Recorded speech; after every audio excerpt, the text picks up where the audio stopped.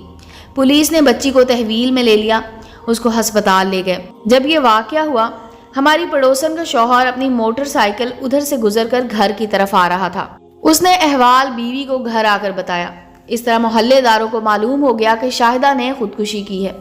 بعد میں حفیظ کے دوست داد خان نے بھی پولیس کو واقعے سے آگاہ کیا، جس پر پولیس نے شاہدہ کے شوہر اور اس کے دوست فتح خان کو گرفتار کر لیا اور بچوں کو ان کے ماموں اور ممانی کے حوالے کر دیا۔ امید ہے دوستو سٹوری اچھی لگی ہوگی، چینل کو لائک اور سبسکرائب کریں اور بیل آئیکن کا بٹن دبانا مت بھولیں تاکہ ہر نئے آنے والی سٹوری کا نوٹیفیکیشن آپ کو مل سکے۔ ملتے ہیں اگلی سٹوری کے ساتھ۔